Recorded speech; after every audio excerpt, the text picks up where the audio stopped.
My name is Scott Wolfe. I'm at Hospital for Special Surgery in New York City. I am the Emeritus Chief of Hand Surgery at the hospital and currently direct the Brachial Plexus and Nerve Injury Institute.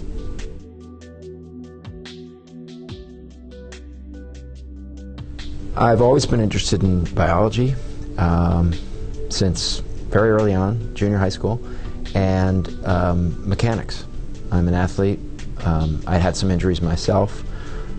I've always been mechanical by nature, tools and projects, and orthopedics was perhaps the best combination of biology and mechanics. And as I went along in my studies, that became more and more evident.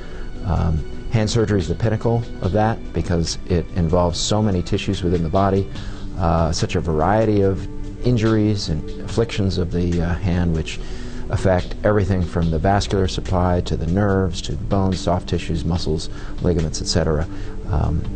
That it was just incredibly intriguing for me. I did rotations in hand surgery even as a medical student and never looked back. I was greatly affected by some of my mentors, including Bob Carroll, William Littler, Richard Eaton, other giants in New York whose passion for the field and the contributions that they made greatly impressed me, and they quickly became my role models and mentors, and I decided that hand surgery was for me.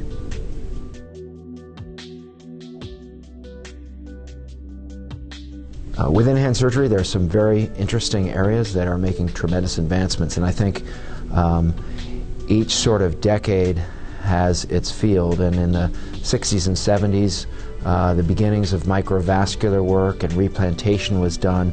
The 80s was all about the radial ulnar joint in the hand.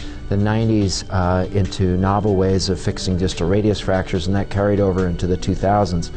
But what's been most impressive over the past decade is the advancements made in nerve repair.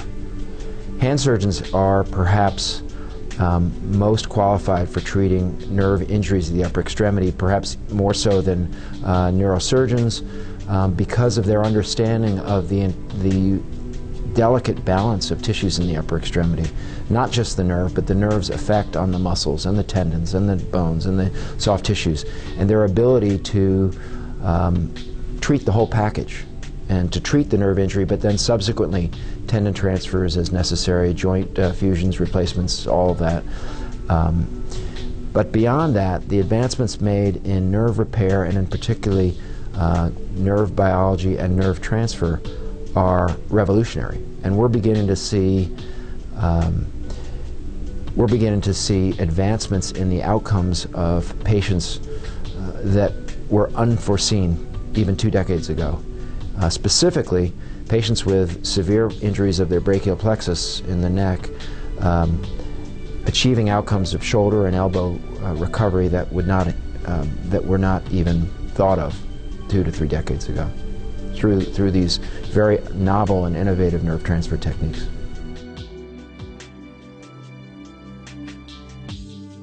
Way back in the 4th edition, I remember when Bob Hotchkiss and Dave Green were talking about making this a more interactive textbook and bringing in what the web has to offer through case histories, through video analysis and video demonstration of techniques.